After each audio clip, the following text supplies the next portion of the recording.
अच्छा, हम पढ़ रहे हैं डेवलपमेंट ऑफ टंग, ठीक है। अब टंग की डेवलपमेंट जो है 4th वीक ऑफ डेवलपमेंट के 4th वीक में स्टार्ट होती है, ठीक है। अब पहली बात ये कि टंग जो है उसके दो पार्ट होते हैं, एक ओरल पार्ट होता है और एक फेरेंजियल पार्ट होता है। जो एंटीरियर 2/3 पार्ट होता है उसको हम ओरल पार्ट कहते हैं, और जो पीछे वाला पार्ट होगा posterior 1/3, that is pharyngeal part. अब मेन बात जो BCQ में आ सकती है वो ये कि जो ओरल पार्ट है, आगे वाला पार्ट है एंटीरियर 2/3, वो कहाँ से ड्राइव होता है, वो फर्स्ट फेरेंजियल आर्च से ड्राइव होता है, ठीक है।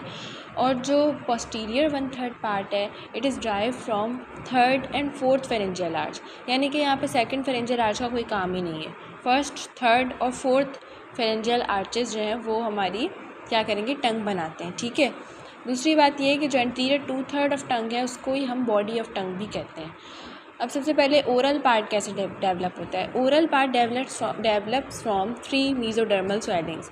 हमारे पास 3 मीजोडर्मल स्वेलिंग्स होती है। कौन कौन सी, इसको मैं डायग्राम से दिखाती हूँ। 3 मीजोडर्मल स्वेलिंग्स है, कौन सी, this is lateral lingual swelling. ये जो हमारे पास 2 स्वेलिंग्स हैं laterally, these are lateral lingual swellings. और इसके बीच में जो ये मीडियन स्वेलिंग है इसको हम कहते हैं tuberculum impar. This is tubercular impar and these are lateral lingual swellings। अब ये तीनों स्वेलिंग्स जो हैं ये फर्स्ट फेरेंजियल आर्च के डेरिवेटिव, यहाँ लिखा हुआ है ना 1, फर्स्ट फेरेंजियल आर्च से ये तीनों स्वेलिंग्स डेवलप होंगी। और हमने कहा था एंटीरियर 2/3 ऑफ टंग जो है वो फर्स्ट फेरेंजियल आर्च का डेरिवेटिव है। अब सेकंड फेरेंजियल आर्च से क्या कौन सी स्वेलिंग निकलती है, एक और मीडियन स्वेलिंग निकलती है जिसको हम कोप्यूला कहते हैं। यहाँ पे एक ही लिखा हुआ है कि हाइपोब्रेंकियल एमिनेंस और कोप्यूला एक ही बात है, but it is different. Second pharyngeal arch से कोप्यूला स्वेलिंग जो है उसके अंदर डेवलप होती है। उसके बाद थर्ड फेरेंजियल आर्च और फोर्थ फेरेंजियल आर्च, थर्ड और फोर्थ का थोड़ा सा पार्ट जो है ना वो एक एमिनेंस बनाते हैं जिसको हम हाइपोब्रेंकियल एमिनेंस कहते हैं, ठीक है। उसके बाद जो फोर्थ फेरेंजियल आर्च का थोड़ा सा हिस्सा रह गया, ये एक और एमिनेंस यहाँ पे बन रही है, शायद दिख रही हो यहाँ पे, मैं हाईलाइट कर रही हूँ। फोर्थ फेरेंजियल आर्च के पोस्टीरियर पार्ट से एक और स्वेलिंग निकलती है, एपिग्लोटल स्वेलिंग। या आई थिंक एपिग्लोटिस बनाएगी, इसका यहाँ पे काम नहीं है बट बता रही हूँ। एपिग्लोटल स्वेलिंग, उसके पीछे एक लेरेंजियल ओरिफाइस होता है, ठीक है। और ये दीज आर एरेटिनॉइड स्वेलिंग्स। तो ये सारा ड्राइव है। अभी हमारा काम जो है सिर्फ इन 3 स्वेलिंग्स पे है। पहले हम एंटीरियर 2/3 पढ़ रहे हैं, तो these are lateral lingual swellings and this is tuberculum impar. Okay, these birds develop from the proliferation of mesenchyme in the first pair of pharyngeal arch। अब जो first pair of pharyngeal arch है उसकी mesenchyme की proliferation से ये 3 birds जो है वो बनती हैं। अब distal tongue bird over grow the median tongue bird. Distal tongue bird यहाँ पे किस से क्या मुराद है, लेटरल लिंगुअल बर्ड्स जो हैं, लेटरल लिंगुअल बर्ड्स जो है वो ओवर ग्रो कर जाती हैं मीडियन टंग बर्ड के ऊपर, यानी कि ट्यूबरकुलर इम्पार के ऊपर। ट्यूबरकुलर इम्पार जो है, ट्यूबरकुलम इम्पार समझो वो बीच में से छुप गया है, और जो लेटरल स्वेलिंग्स थी वो आपस में इस तरीके से मिल गई हैं, ठीक है। तो अब क्या होगा, फ्यूज़ इन मिड लाइन, और उन्होंने क्या बना दिया, एक मीडियन सल्कस बना दिया, ठीक है। मीडियन सल्कस क्या करता है, it separates the left and right and left side of tongue. और सुपरफिशली ये मीडियन सल्कस है, और इंटरनली क्या होता है, इसके बीच में फाइब्रस लिंगुअल सेप्टम होता है, ठीक है। तो बस सिंपल सी बात थी, इसको रिपीट कर देती हूँ कि एंटीरियर 2/3 जो है वो फर्स्ट फेरेंजियल आर्च का डेरिवेटिव है, 3 मीजोडर्मल स्वेलिंग से बनता है। लेटरली 2 स्वेलिंग होती है, lingual swellings, 2 lateral lingual swelling होती है, और बीच में जो मीडियन स्वेलिंग होती है उसको ट्यूबरकुलम इम्पार कहते हैं। फिर जो लेटरल लिंगुअल स्वेलिंग्स होती हैं वो आपस में ऐसे करके मिल जाती हैं, तो ट्यूबरकुलम इम्पार जो है वो बीच में छुप जाता है, ठीक है। तो हम कहेंगे कि ट्यूबरकुलम इम्पार जो है वो नहीं बना रहा है anterior 2/3। Anterior 2/3 is only form by lateral lingual swellings. ये हमारा बन गया एंटीरियर 2/3। अब आ जाओ फेरेंजियल पार्ट के ऊपर। Pharyngeal part is posterior 1/3। ये डेवलप होता है 2 मीजोडर्मल स्वेलिंग से, कोप्यूला और हाइपोब्रेकियल एमिनेंस। मैंने आपको शो की कोप्यूला कहाँ होता है और हाइपोब्रेकियल एमिनेंस कहाँ होती है। कोप्यूला किससे बन रहा है, ventromedial part of second pair of pharyngeal arch से बन रहा है, और हाइपोब्रेकियल एमिनेंस किससे डेवलप हो रही है, from mesenchyme in the ventromedial part of 3rd and 4th pair से हो रही है। These swelling develop from the proliferation of mesenchyme in the 2nd, 3rd and 4th pair of pharyngeal arches। वही बात है कि स्वेलिंग्स जो है वो mesenchyme से बन रही है 2nd, 3rd और 4th pharyngeal arches के।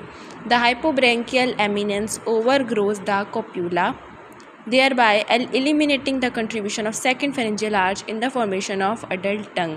अब क्या होता है ये वाली जो एमिनेंस है ना हाइपोब्रोंकियल एमिनेंस, जो कि मैंने बताया था थर्ड और फोर्थ फेरेंजियल आर्च से बन रही है, ये ओवर ग्रो कर जाती है, ऐसे बढ़ जाती है, कोप्यूला के ऊपर चली जाती है। ठीक है, तो ओवर ग्रो कर जाएगी और क्या बना देगी, हमारा पोस्टीरियर 1/3 ऑफ टंग बना देगी।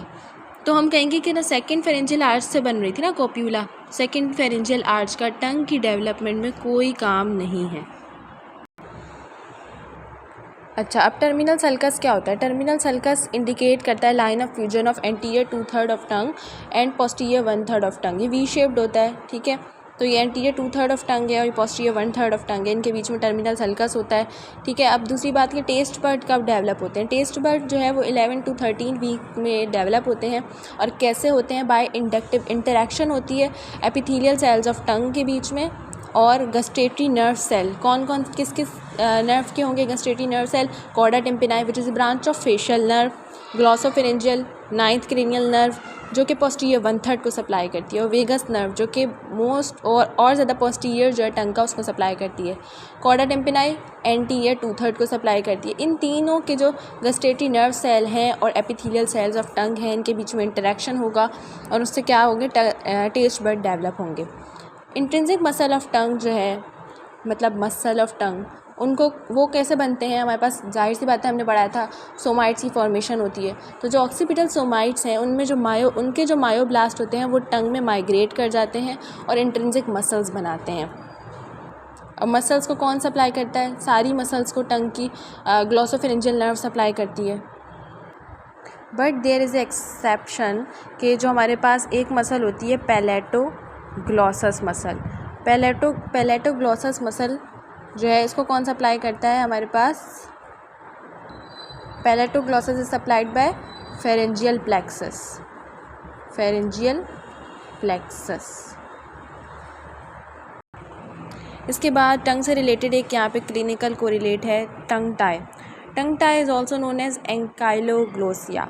एंकाइलोग्लोसिया में क्या होता है? अब नॉर्मली जो है हमारी जो टंग है, इस तरीके से देखा जाए, और ये हमारा फ्लोर ऑफ माउथ है, तो टंग और फ्लोर ऑफ माउथ से सिर्फ और सिर्फ फ्रेनुलम के थ्रू अटैच हुई हुई होती है। ठीक है, अब ये सारा जो यहाँ पे जो सेल्स होते हैं उनकी एक्सटेंसिव सेल डीजनरेशन हो जाती है। ठीक है, तो सिर्फ frenulum is the only tissue that anchors the tongue to the floor of mouth. लेकिन एंकाइलोग्लोसिया में क्या होता है कि यहाँ पे जो सेल्स हैं उनकी डीजनरेशन नहीं हो पाती, तो फ्रेनुलम कहाँ तक एक्सटेंड कर जाता है? टिप ऑफ टंग तक। तो इसकी वजह से टंग जो है वो बाहर की तरफ प्रोट्रूड भी नहीं कर पाई, इसको हम कहते हैं टंग टाई।